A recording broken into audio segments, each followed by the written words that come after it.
بسم الله الرحمن الرحیم. الحمد لله و صلات و سلام علی رسول الله. درس اولمان در مورد اسماء اشاره می بوده باشد. اسماء اشاره مثل به طور مثال هازا، یعنی هازا ها اسماء اشاره هستند. برای مذکر هازا میاریم و برای مؤنث هازیه میاریم. مثلا ما هازا بیتون. و در صفحه 6 اینی همزه که در اینجا می آید، اینی همزه استفهام میگنیره، سوال ایجاد میکنه. اهازا بیتون، آیا این خانه هست؟ حروف نفی اینی لا می باشد، لا نخیر نیست. در اینجا ما داریم کلمه ما و من. ما به معنای چیست، من به معنای کیست. یعنی ما برای غیر ذوی العقول و غیر انسان ها استعمال میشه، من برای انسان ها استعمال میشه. ما چیست، من کیست. این درسمان در مورد ذالکه هست. ذالکه اسم اشاره بعید هست به معنای آن. هازا این بود و ذالکه به معنای آن.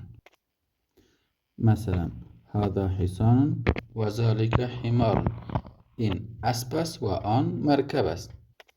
صفحه 14 ما داریم کلماتی که الف لام داره و کلماتی که الف لام نداره. مثلا بیتون، البیتو، قلم، القلم. بیتون بدون الف لام، البیت با الف لام. کلماتی که الف لام داشت او تنوین به هیچ وجه قبول نمیکنه، یعنی البیتو تنوین نمیگیرد. باید کلماتی که الف لام نداشت ممکن تنوین داشته باشه، ممکن تنوین نداشته باشه، لکن تنوین و الف لام در یک کلمه به هیچ وجه جمع نمیشوند. کلماتی که الف لام دارن از آخری آنها تنوین حذف میشود. کلماتی که الف لام دارن اونها معرفه هستند، کلماتی که الف لام ندارن اونها نکره هستند. هر وقتی که در کلمه ای که الف لام آمد، او کلمه را در اول جمله که آمد، کلمه الف لام دار را مبتدا ترکیب میکنیم، مبتدا. و کلمه ای که الف لام نداشت او خبر می بوده باشد. مبتدا معمولا معرفه می آید، خبر معمولا نکره می آید. در صفحه 19 در مورد حروف شمسی و حروف قمری درس است. حروف شمسی حروف هایی را میگن که لامشان خوانده نمی شود. مثلا اینی جماعت حروف شمسی هست. حروف شمسی لامش خوانده نمیشه و بعد چه قسم تلفظ میکنی؟ التاجر. التاجر نمیخوانی، بلکه چی میخوانی؟ التاجر، لامش نمیخوانی. الثوب، لامش را نمیخوانی. الدیک، لام اینطور نمیخوانی که الدیک. لکن در حروف های قمری لامشان خوانده میشه. مثلا چه قسم میخوانی؟ الباب، لامی که در الباب هست خوانده میشه. الجنت و الحمار. ما چه قسم حروف های شمسی و قمری را بشناسیم؟ اگر اینی حروف ها را یاد بکنیم، حروف شمسی و قمری را میشناسیم. کدام حروف ها را؟ به طور مثال از حروف قمری فقط این مینا را یاد بکنیم، حروف شمسی را میشناسیم، یا از حروف شمسی این مینا را یاد بکنیم، حروف قمری را میشناسیم. اینا که گردشان حلقه کردم: ب، ج، ح، خ، عین، غین، فا، قاف، کاف، میم، واو، ه، یا. اینا حروف قمری هستند. اینا که یاد کردیم حروف شمسی خودش شناخته میشه. در این درس دو تا از حروف جاره هستند. صفحه 21 فی هست و علا هست. فی و علا در سر کلمه که بیاین، بعد از او کدام کلمه که آمد او را مجرور میکنن. مثلا البیت فی البیت، المکتب علی المکتبی. دو تا از حروف جاره 17 تا هستن، با او تا و کاف و لام و منصوب مسخلا. در این درس دو تاش ذکر شده. در صفحه 24 دو تا از حروف جاره دیگه هم ذکر شده که مین هست و اله هست. مین و اله. مین به معنای از، اله تا. در هر کلمه ای که مین و اله این دو حروف جاره بیاین کلمه را مجرور میسازن. البیتو هست، مین آمد من البیت، المسجد الى المسجد. درس دیگر من در مورد مضاف الیه می بوده باشد. مضاف اون است که الف لام تنوین قبول نمیکنه مضاف الیه اون است که همیشه مجرور می بوده باشد. مضاف الف لام تنوین قبول نمیکنه و مضاف الیه همیشه مجرور می باشد. مضاف الیه مثالاش چی است؟ مثل به طور مثال کتاب محمدین، یا به طور مثال دفتر عمارین، یا به طور مثال قلم المدرسی، حقیبت المدرسی، تحت المکتب. اینا کلگی مضاف الیه است. مضاف الف لام تنوین قبول نمیکنه و مضاف الیه همیشه مجرور می باشد. در صفحه 31 اسمن هست به طور مثال. در اینجا اسمن تنوین داره، لکن وقتی که اسم مضاف شود، اسم الولدی تنوینش اصف می شود، اسم المدرسی. ابنان هم تنوین داره، وقتی که ابن مضاف شود تنوینش هم حذف می شود و بعد از اون مضاف الیه کلمه دیگر میاد. به طور مثال ابن خالدین، ابن المدرسی به این شکل. از جا به بعد درسمان در هازیهی می آید. هازیهی اسم اشاره برای مؤنث است. هازا اسم اشاره قریب برای مذکر، هازیهی اسم اشاره مؤنث برای قریب. به طور مثال ما هازیهی میکواتنا، سیارت من هازیهی سیارت مدیری به می شکل. هر چیز که در بدن انسان دوتا بوده باشد آن مؤنث است.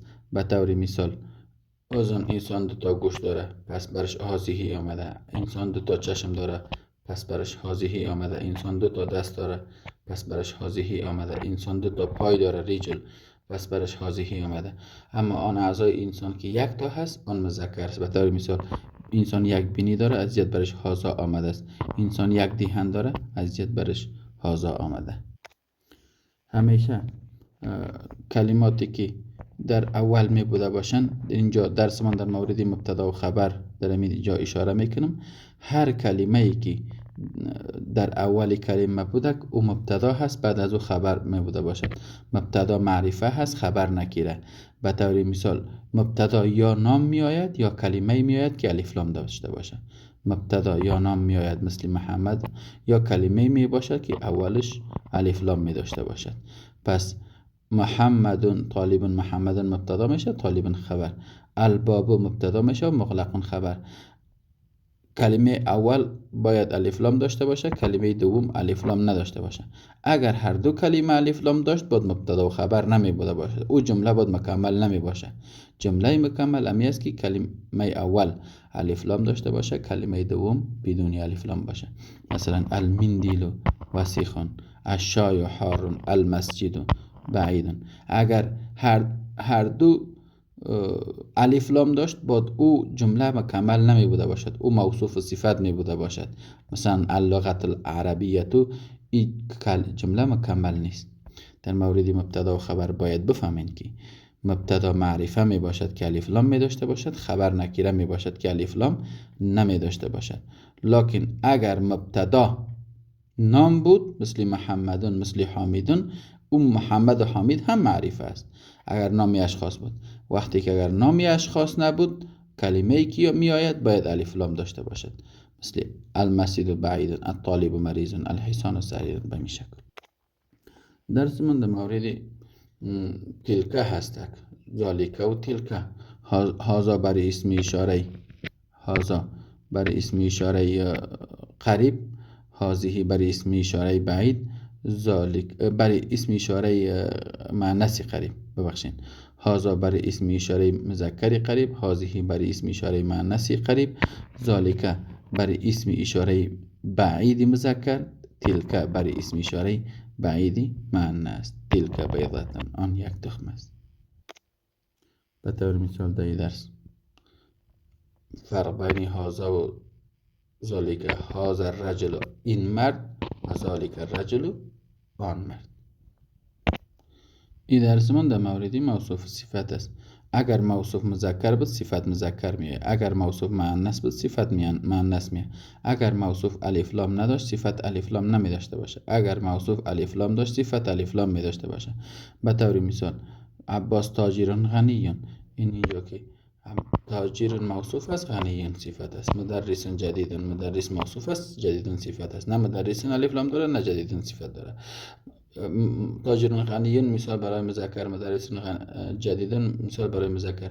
فاکهتن لذیذتن، فاکهتن تا گرفته است آخرش، لذیذتن هم آخرش تا میگیرد. لغتن سهلتن، لغتن تا گرفته است، سهلتن هم آخرش تا میگیرد. طائرن آخرش تا نگرفته است، صغیرن هم آخرش تا نمیگیره. هر آن چیزی را که موصوف داشته باشه همان چیز را صفت می داشته باشه. موصوف مذکر به صفت مذکر، موصوف مؤنث به صفت مؤنث. موصوف الف لام داشت صفت الف لام داره، موصوف الف لام نداشت صفت الف لام نداره. مثلا موصوف الف لام داشت صفت الف لام داره، مثل اینجا الطالب الجدید، المدرس الجدید، الرجل الطویل، الف لام داره. مثال های مذکر بود، این مثال های مؤنث. السیارة الجمیلة به همین شکل، الملعقة الصغیرة به همین شکل. اگر موصوف ضمه داشت صفت هم ضمه می داشته باشه، موصوف فتحه داشت صفت فتحه می داشته باشه، موصوف کسره داشت صفت کسره می داشته باشه. به طور مثال موصوف کسره داشت صفت کسره می داشته باشه. فی المدرسه ثانویتی، المدرسه کسره داره، ثانویتی هم کسره میگیره. مثلا الرجل الفقیر، رجل ضمه داشت، الفقیر هم ضمه می داشته باشه. مثلا جلس الطالب الجدید، الطالب ضمه داشت، جدید هم ضمه می داشته باشه. هو ابن المدرس الجدیدی، المدرسی کسره داره، جدیدی هم کسره میگیره. در این درس من زیادتر روی ضمیر بحث میشه. اگر یک کلمه با ضمیر یک جا شود، مثلا ما ضمایر داریم 14 هستن، هو هما هم، هی هما هن، انت انت ما انتم، انت انت ما انتن، انا نحن. با هر کدام از اینا اگر یک کلمه دیگه وصل شود چه قسم میشه؟ مثلا در اینجا بیتی، بیت با انا یک جا شود بیتی می شود، بیت با انت یک جا شود بیتوکه می شود، بیت با هو یک جا شود بیتوهو می شود، بیت با هی یک جا شود بیتوها می شود. به می شکل قلمی، قلم، قلموکه، قلموهو، قلموها الی آخره. کلمه‌ای که آخرشان تای تنیس داشته باشه اونها کسره و تنوین قبول نمیکنن. البته نام اسم بوده باشه، نام برای اشخاص بوده باشد، مثل حمزه و طلحه و اسامه و معاویه و حکرمه غیر از این، فاطمه و عایشه و زینب و خدیجه و مؤنث که بوده باشن کسره و تنوین قبول نمیکنن. شرط این که نام برای اشخاص بوده باشه. ولی ما ساعتن داریم، کراستن داریم، شجرتن داریم، اونا تنوین قبول میکنن. نام برای اشخاص بود قبول نمیکنه کسره و تنوین. در این درس من در مورد فعل فاعل مفعول به می بوده باشه. مثلا احب ابی و امی، احب فعل میشه، انا فاعل میشه، ابی و امی مفعول به میشه، احب فعل میشه، انا فاعل میشه، ضمیر مفعول به. احب الله، احب فعل میشه و انا فاعل میشه، الله مفعول به الی آخره. فعل فاعل مفعول به را در این درس میشناسیم.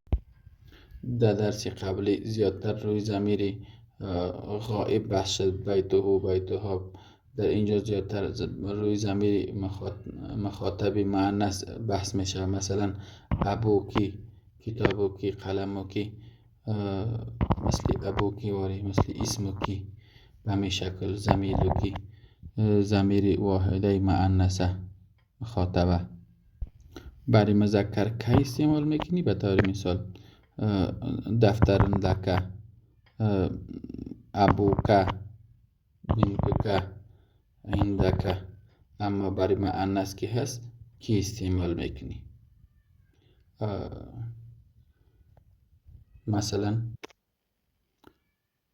کیف حالکی، کیف حالکی، این ابنکی، این بنتکی. به همین شکل. کلمه ای که الذی بوده باشد او را اسم موصول میگن. کلمه الذی اسمای موصوله هست. الذی قانونش این است که کلمه قبلی را تشریح میکنه. مثلا در اینجا الکتاب هست، در اینجا الذی میاری. الکتاب الذی علی المکتب للمدرسی، در اینجا الذی میاری. القلم الذی، یعنی امی کتاب تشریح میکنه در این قسمت. القلم الذی، یعنی الذی که است قلم در این اینجا تشریح میکنه. اسم موصول برای تشریح و تفصیل کلمه قبلی می آید. در این درس مثلا بخشی الف هست، یک پایان میاییم بخش دوم بخش ب هست 2. پایان میرویم بخش جیم هست 3. در این 3 درس من در مورد جمع می بوده باشد. درس اول من در مورد جمع مذکر یعنی بخش الف من در مورد جمع مذکر می بوده باشد.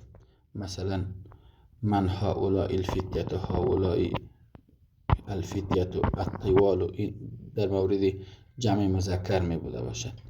و قبلا گفته بودیم هر آن چیزی را که موصوف میگیره همان را صفت میگیره. مثلا الفتية جمع هست، الطوال صفتش هم جمع آمده است.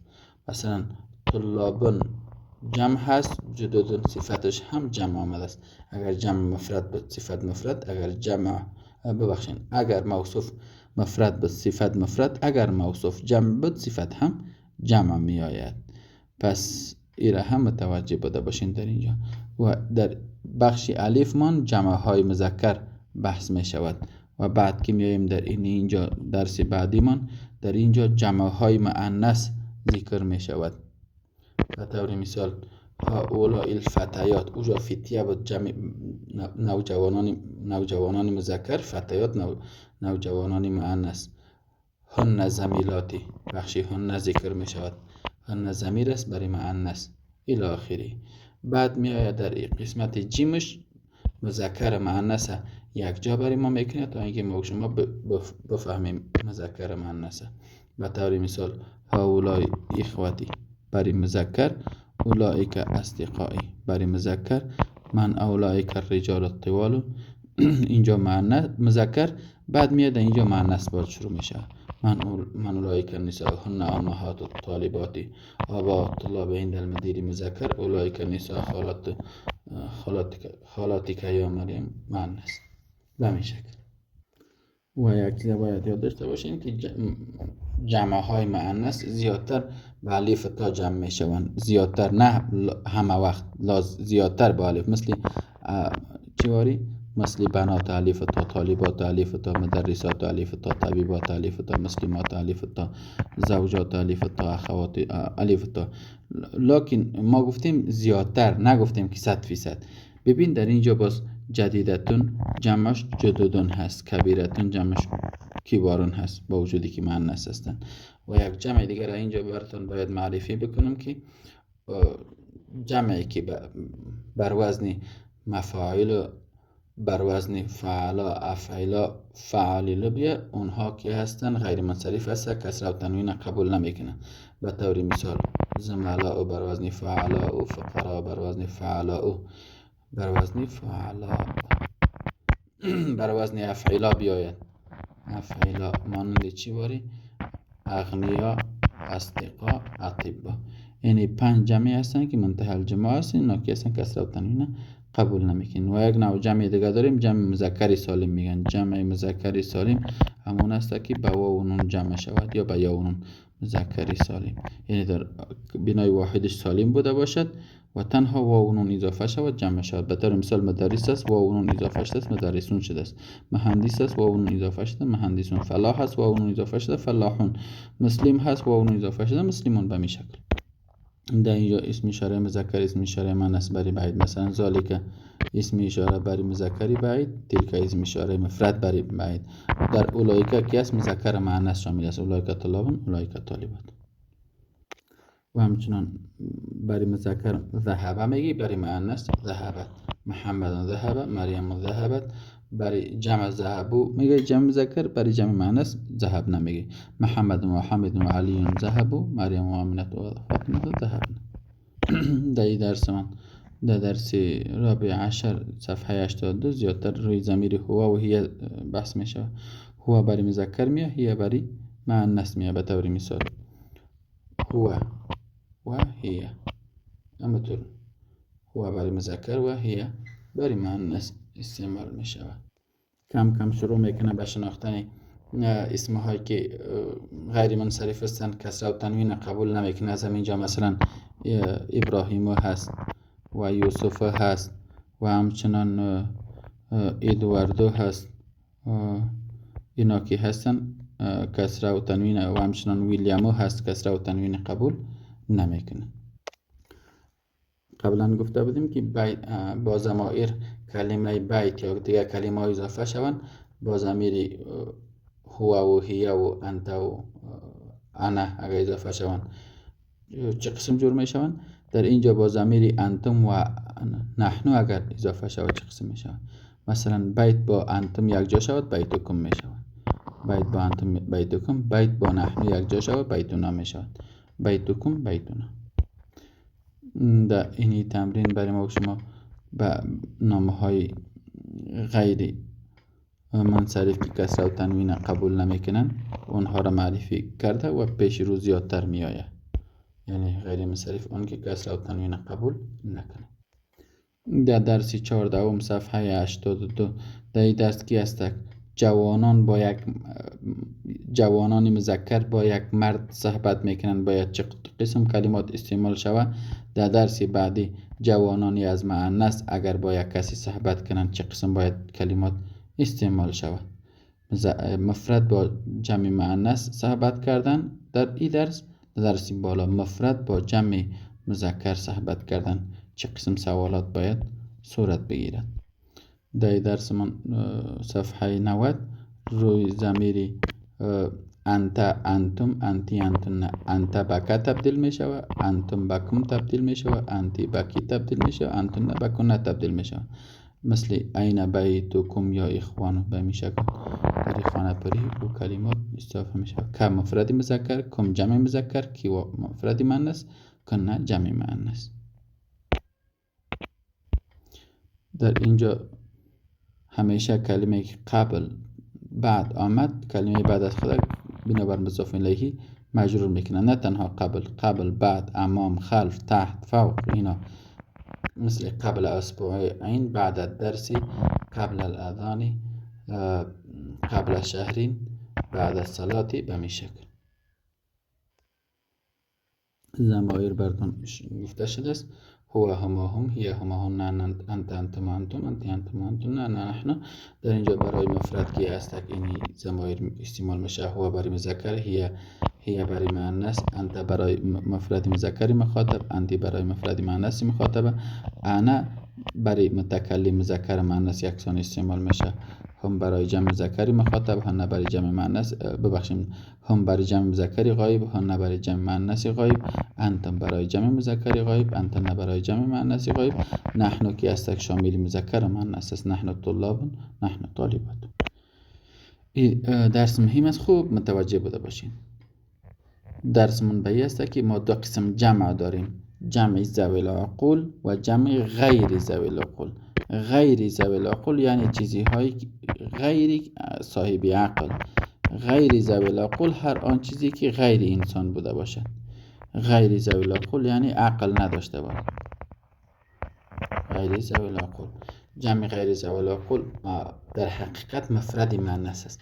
شما هر جایی که جمع غیر ذوی العقول دیدین فکر بکنین که کدام کلمه مفرد مؤنث دیده باشه. مفرد مؤنث، مفرد مؤنث مثل چی باره؟ شجرتن، مثل ساعتن. برای اینمی شجرتن و ساعتن اگر اسم اشاره ذکر بکنی چی میگوی؟ هذه شجرتن میگوی. اگر بگویی که این درخت است و او دراز است چی میگوی؟ هذه شجرتن هی طویلتن. برش اگر ضمیر ذکر کردی هی ذکر میکنی. مثلا میگوی هذه ساعتن هی جمیلتن. پس اگر شجرتن برش صفت هم ذکر کردی مثلا صفتش هم مؤنث میاری، هذه شجرتن طویلتن میاری. آن چیزی که بری مفرد مؤنث میاری از اسم اشاره، از صفت، از خبر، از ضمیر، عین شکل فکر بکن که جمع غیر ذوی العقول مفرد مؤنث است. مثلا اقلام جمع غیر ذوی العقول است. برش اگر اسم اشاره ذکر کنی اسم اشاره مؤنث ذکر میکنی، هذه الاقلام. اگر برش ضمیر بکنی هذه الاقلام یا محمد، لمن هذه الاقلام یا محمد، هي ببینین برش ضمیر ذکر شد، ضمیرش مفرد مؤنث ذکر شد. هي لی یا استاد آن برای من است. اگر صفت هم برش ذکر شود صفت هم مؤنث میآید. مثلا هی جمیلتن، اونم قلم ها زیبا هستند. یا مثلا المدرس این دفاترکم، دفاتر جمع دفتر هست. دفتر به تنهاگیش مذکر هست لکن جمعش ذکر کردیم مفرد مؤنث می شود. این دفاترکم که جاز کتابچه های شما، هی برش مفرد اسمش ضمیر مفرد مؤنث ذکر کردیم. مثلا اگر برش صفت هم ذکر بکنی صفتش هم مفرد مؤنث میه. مثلا کتاب جمعش کتب هست، کتب یعنی کتاب ها. برای کتب که صفت ذکر کرد الکتب الجدیده ذکر کرد صفت مؤنث. اینی در اینی تمرین خوب برای ما و شما فهماندگی است. در اینی تمرین متوجه بوده باشین. اینجا مثلا هذا طالب ذوی العقول است، انسان طالب مهندس اینا ذوی العقول هستند، صاحب عقل هستند. ببینین هذا طالب جدید، این شاگرد نو هست. برای جمعش هؤلاء طلاب جدد، برای جمع هؤلاء جمع ذکر کردیم، طلاب جمع آمد، جدد صفتش هم جمع ذکر کردیم. برش اگر ضمیر هم جمع ذکر کردیم هم ضمیر جمع ذکر کردیم. لکن اینها ذوی العقول بدن، ذوی العقول.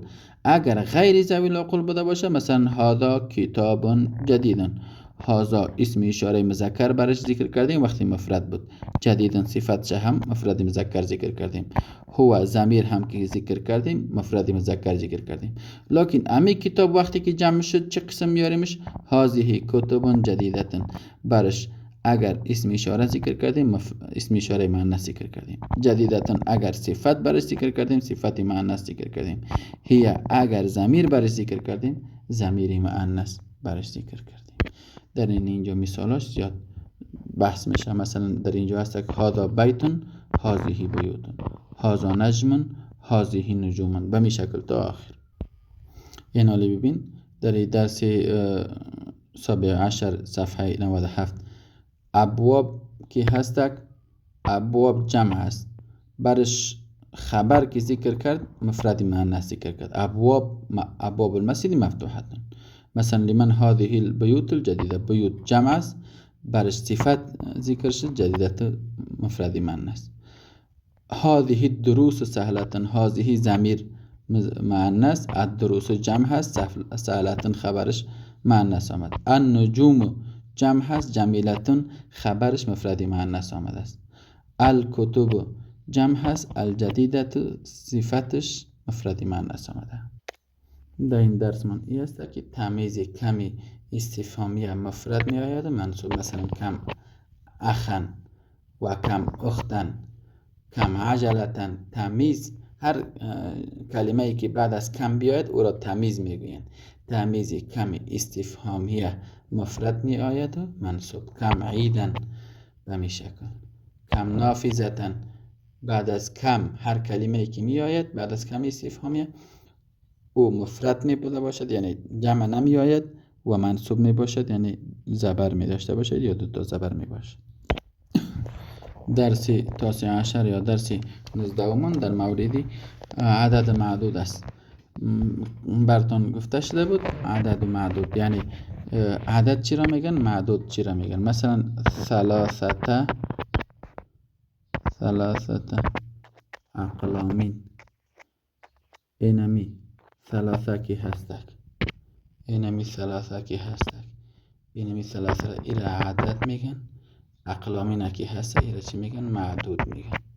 معدود عدد یک دو یعنی واحد و اثنان یکی هستک موافق معدود میاد. اگر معدود مذکر بود عدد یک دو مذکر میاد، اگر معدود مؤنث بود عدد یک دو مؤنث میاد. لکن از 3 تا 9 تا 10 از 3 تا 10 اگر معدود مذکر بود عدد مؤنث میاد، اگر معدود مؤنث بود عدد مذکر میاد. و از 3 تا 10 معدود جمع می آید مجرور. از 3 تا 10 معدود جمع می آید و مجرور. معدود جمع می آید مجرور یعنی چی؟ گوش بگیرید. مثلا كم طالبا جديدا في فصلش فيه 10 طلاب. 10 طلابین. طلابین معدود است. 10 کی است؟ عدد است. معدود گفتیم جمع می آید و مجرور، پس طلابین معدود هست، هم جمع آمده است و هم مجرور آمده است. و معدود مخالف عدد می آید. اگر معدود مذکر بود عدد مؤنث می آید. طلابین مذکر است، 10 مؤنث آمده است. اینا رو ببین، 3 طلابین معدود جمع مجرور و معدود مخالف عدد. 7 طلابین به همین شکل. 5 طلابین به همین شکل. در اینجا ذکر کرده کلش بخوانید از 3 تا 10. معدود مخالف عدد، معدود جمع مجرور میاد، معدود اگر مذکر بود عدد مؤنث میاد، معدود اگر مؤنث بود عدد مذکر میاد. گفتیم در درس قبلی که معدود اگر مؤنث بود عدد مذکر میآید. مثلا طالبات مؤنث هست، معدود هست، 5 کی است؟ مذکر آمده است. مثلا 3 طالباتین، طالبات مؤنث است، معدود مذکر آمده است. به طور مثال در اینجا واضح حالی ببینیم، در اینجا خوب صحیح واضح براتون فهمیده میشد. لی 4 اخواتین، اخوه مذکر است، 4 مؤنث آمده است. و 4 اخواتین، اخوات مؤنث است، 4 مذکر آمده است. مثلا اسم خدیجه لی 8 اخواتین، اخوه مذکر است، 8 مؤنث آمده است. 8 اخواتین، اخوات مؤنث است، 8 مذکر آمده. در اینجا نسبت یا نسبتی میگن ایره مدرستی. هر کلمه که با انا یک جا شود به یا تبدیل میشه. کتابی، مثلا کتاب انا کتابی، قلمی مدرستی، به می شکل. و ای درسمان روی زیادتر غیر منصرف بحث شده است، چون نزدیک آخر درس است. باید غیر منصرف ها را بشناسین. هر آن نامه هایی که در عربی نبوده باشد اونا را عجمی میگن و غیر منصرف است، کسره و تنوین قبول نمیکنه یا وزن فعل بوده باشد. مثلا احمد و ابراهیم و اسماعیل و یوسف و بیرم و به می شکل کسره و تنوین قبول نمیکنن. روز دیگه در اینی جا براتون نوشته کرده بودم غیر منصرف ها را و براتون روان کرده بودم.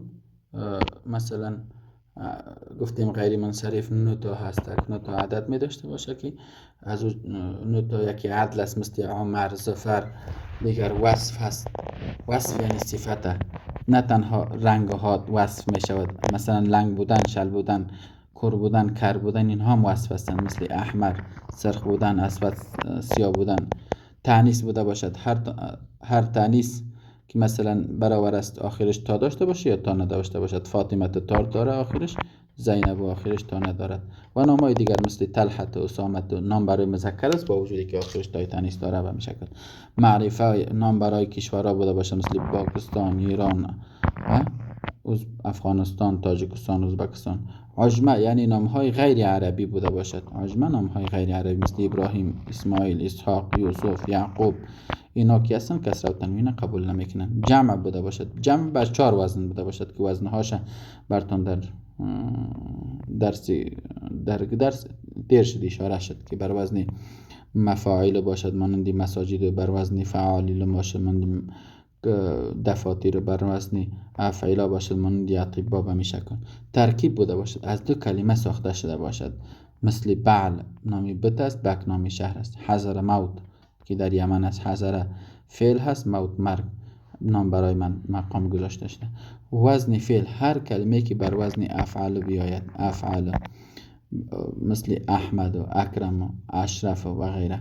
الف نون زایدتان هر کلمه که در آخرش الف نون اضافه شد، مثلا غضب هست، غضب هست، الف نون اضافه کردی غضبان شد. ثوب هست، الف نون اضافه کردی ثوبان شد. عمر هست، الف نون اضافه کردی عمران شد. به می شکل که اینا در اینمی درس امی چیزیا ذکر می شود. اینمی در اینمی درس چرا در اینمی درس ذکر می شود. به طور مثال صفحه 118 اینمی درس بسیار دقیق متوجه بوده باشین. در این جا که است نام هاییست که مؤنث هستند.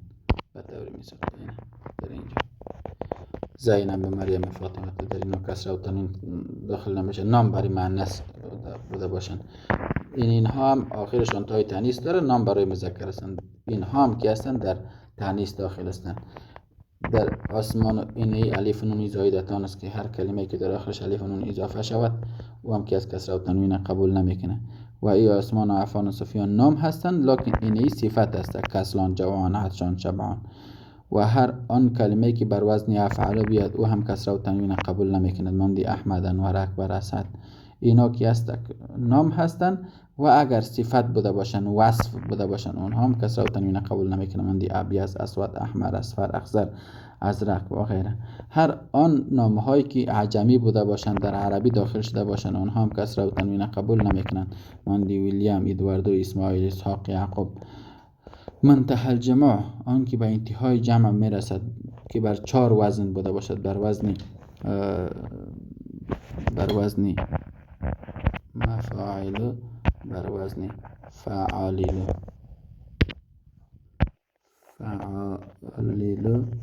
بر وزن خطیم خراب می، بر وزن افعلا، بر وزن فعلا. مفاعل مانند چی واری؟ مساجد واری. فعالیل مانند چی واری؟ دفاتر واری که جاست فناجین، مانند فناجین و فنادق و غیره واری. افعلا مانند چی واری؟ اغنیا، اصدقا، اقویا، اطبا. فعلا مانند چی واری؟ مانند فقرا، وزرا، زملا، عملا. به این وزنها که بوده باشه اینها کسره و تنوین قبول نمیکنن.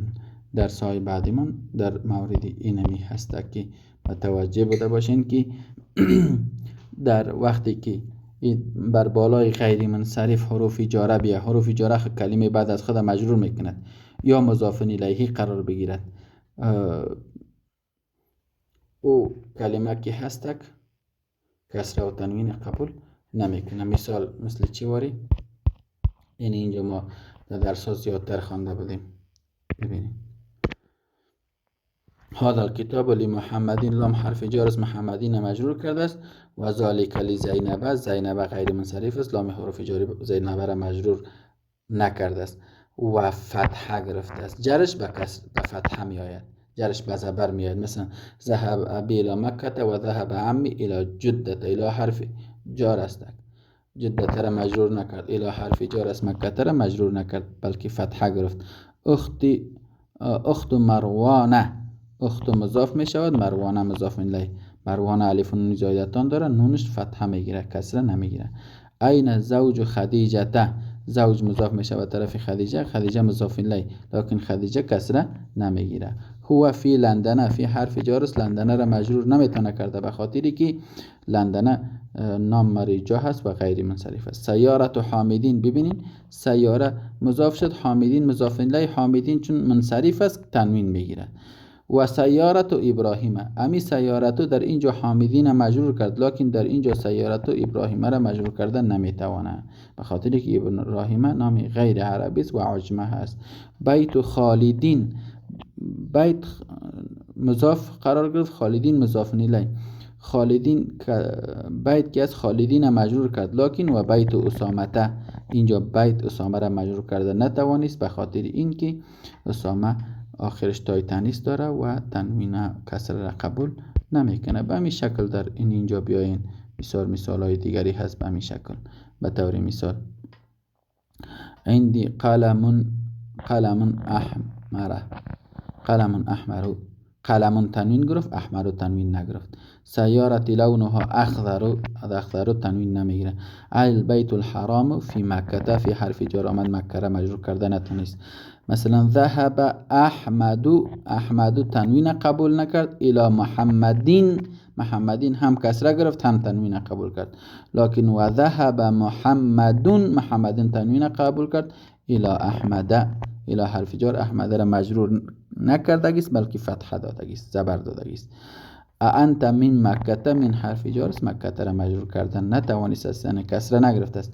وگرچه در حقیقت جرش تابع نسبش از فتحه میگیره لکن من حرف جر آمد، مکه را که است فتحه داد، کسره دادن نمیتوانه. به همین شکل خب در اینجا نام هاست که بین چیز فرق میکنه، بین عدد و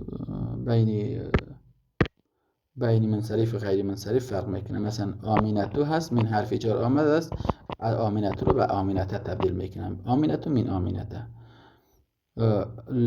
احمدو هست، لی احمده میشوه. عثمانو من باکستانه، باکستانو هست، من آمد، من باکستانه ساختش. خدیجتو آمد، خدیجتو هست، لام آمد، لی خدیجته ساختش. بغدادو هست، الا آمد، الا بغداده ساختش. یعنی کسره نمیگیره، در جای کسره فتحه میگیره. و اگر کلماتی که منتهی الجمع یعنی جمع ها بوده باشن، منتهی الجمع بوده باشن، عدد هم که بیاری، عدد معدودی اونها کسره نمیگیره. من قبلا گفته بودم که از 3 تا 10 جمع، از 3 تا 10 معدود جمع می باشد مجرور، از 3 تا 10 معدود جمع می باشد مجرور. لکن اگر اما معدودها که جمع مجرور هستن اگر غیر منصرف بوده باشن باید مجرور نمی باشن، کسره نمی گیرن. مثلا بگوی 3 مسجد، چه قسم میگوی؟ 3 مساجده، مساجده را فتحه میدی. 4 فنادقه، فنادقه را فتحه میدی. 5 منادله، 9 مفاتیحه، 10 اصدقاء، 9 زملاء، 10 کراسیه، مدارسه به می شکل. موفق باشین. السلام علیکم و رحمت الله و برکاته.